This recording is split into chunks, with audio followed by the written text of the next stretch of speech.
Oppenheimer, this new film, I want to talk about it a little bit as a movie, but more as a statement about how the corruption in the human heart works in history, because it's a wonderful movie about that. You know, this is Christopher Nolan. I always want to love Christopher Nolan. I always want to love his films because his Dark Knight trilogy is probably the single most conservative set of films ever made, in the best sense of conservative. That is its adherence to the value of liberty in political life and its attack on French revolutionary ideals, which includes the ideal of communism and socialism. They're just incredibly entertaining and incredibly rich political movies. Memento is a wonderful, delightful mystery. It has a huge plot hole in it, which I can't remember off the top of my head, but it's still just a joy to watch.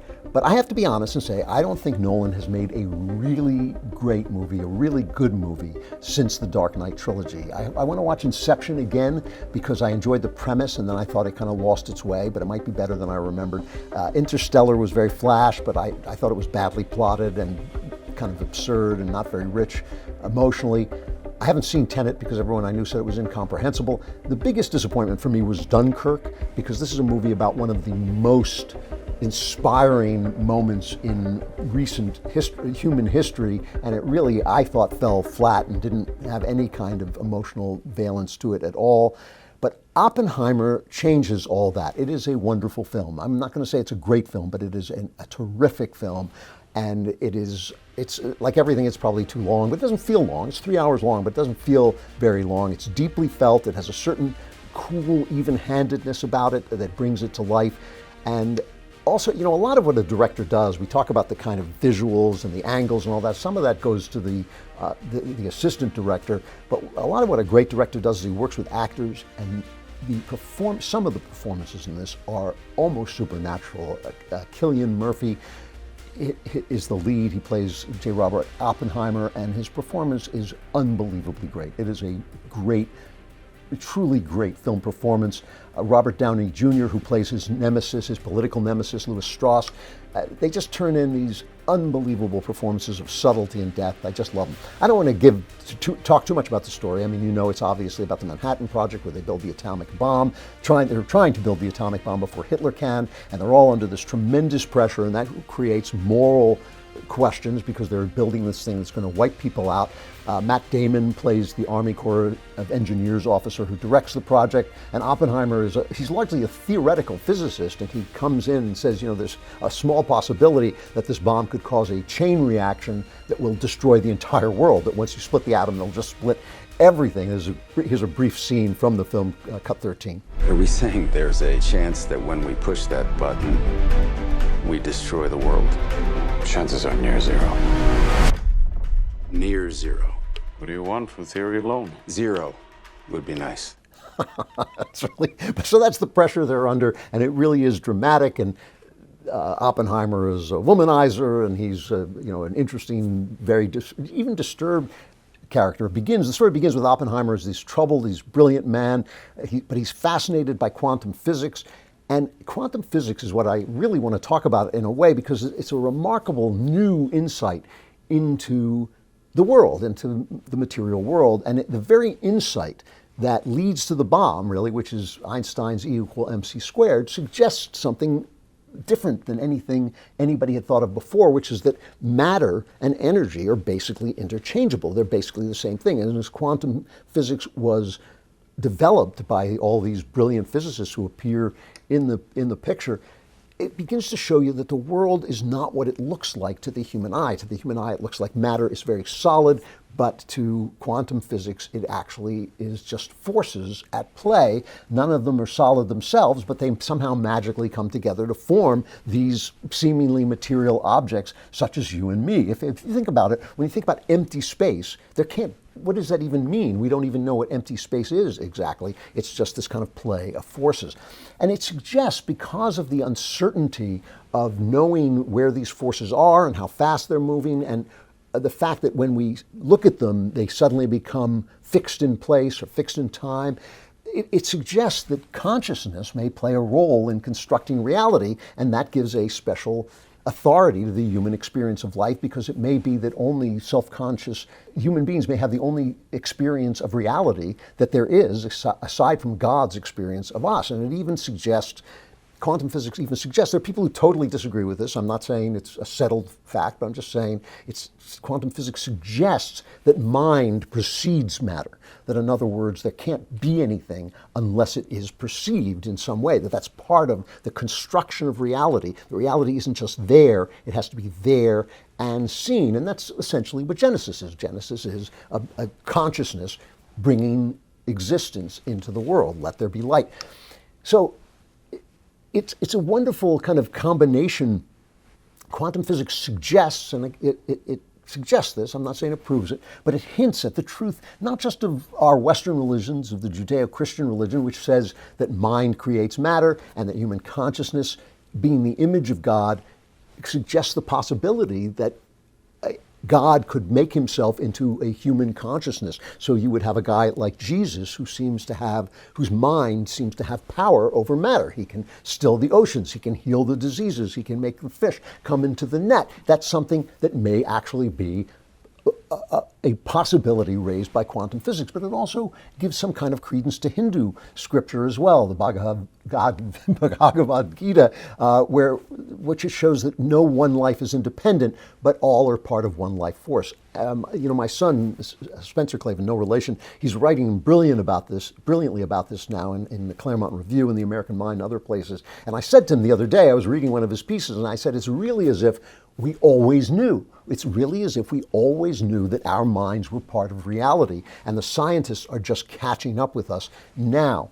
So this wonderful, wonderful, inspiring, mysterious discovery of quantum physics and the relativity of forces, it's the most beautiful intuitions. It comes into the world and it ends up blowing people to pieces, right? Oppenheimer is a Jewish guy. You can understand why the urgency he feels wanting to beat Hitler to this weapon. Everybody should have felt that urgency. But by the time they get to the point where the weapon is usable, Hitler's already been defeated. And now they sort of go on to say, well, we need this to defeat the Japanese because they won't surrender and we're going to have to invade and we'll lose all these Americans. But it's kind of not, doesn't have the purity of motive that it has going after Hitler. Afterwards, after it was all over, Oppenheimer was asked if it troubled his conscience. Was it worth it, dropping the bomb on Hiroshima and Nagasaki? And this is what Oppenheimer said. This is cut 11. The war had started in '39. It had seen the death of tens of millions. It had seen brutality and degradation which had no place in the middle of the 20th century.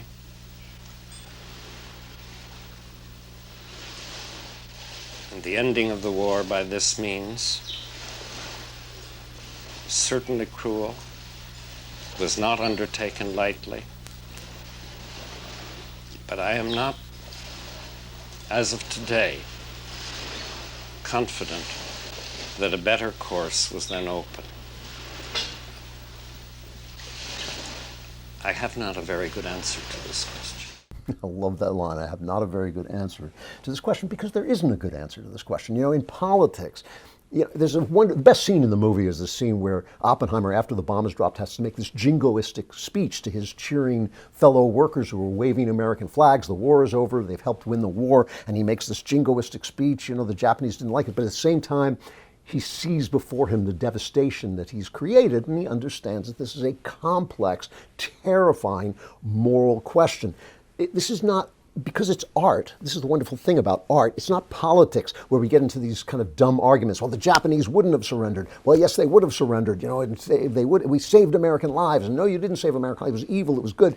No, this is a work of art about the fact that it's about the tragic irony that this beautiful quantum insight into God's creation ends up being used to destroy part of God's creation because it comes into this world of brokenness and evil and sin and the human stain.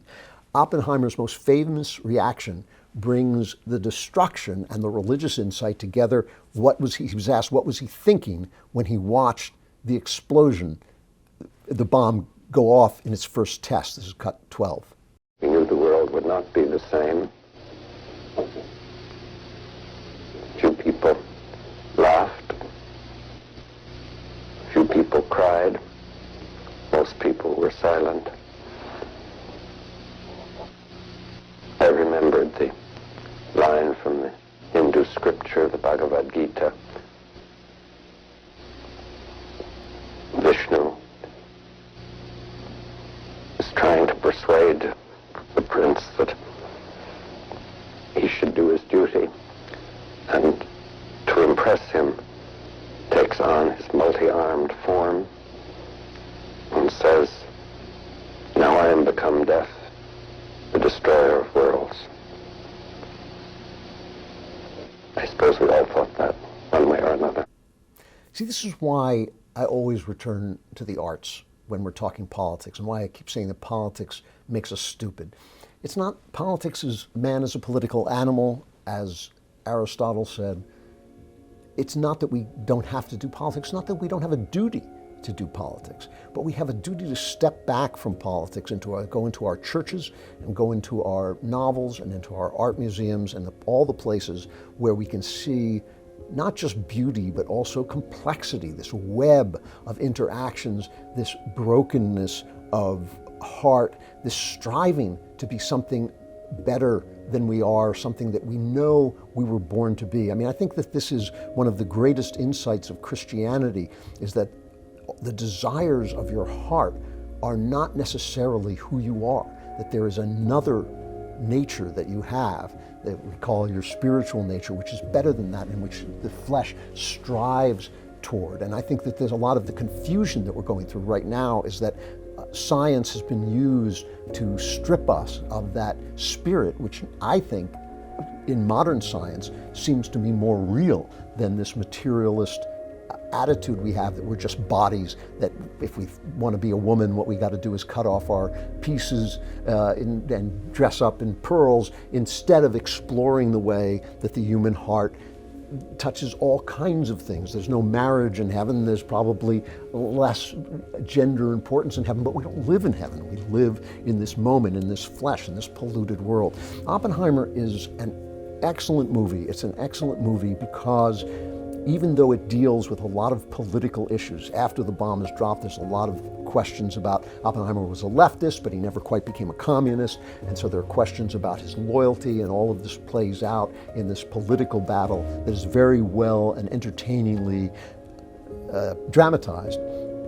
But I get the feeling, at least, and I think this is important for an artist, that Nolan never quite takes a side, that he's simply showing you the way people interact, and the way the fact of people's interaction poisons everything that they touch. Oppenheimer is a genius, but he's also deeply troubled. He acts immorally. He causes destruction in people's lives. He causes people to dislike him and people to love him.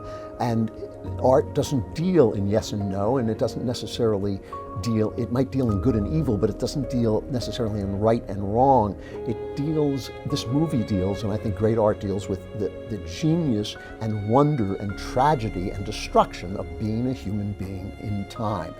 This is what we have to understand as we look at our politics, that we understand that we are broken, all of us, and if we don't protect each other from ourselves and from one another, we're just lost. We're just totally lost. All our systems mean nothing. All our wealth means nothing. All our weaponry and safety and freedom, our religion, none of it means anything if we do not protect ourselves from the brokenness of the human heart. Oppenheimer, and I think our politics, and I think everyday life, tells the story of the glory of humanity that is lodged in the mind of man, the imago Dei, the image of God in which we are made. But it also tells the story of the tragedy of humanity, which is the corruption of the human stain.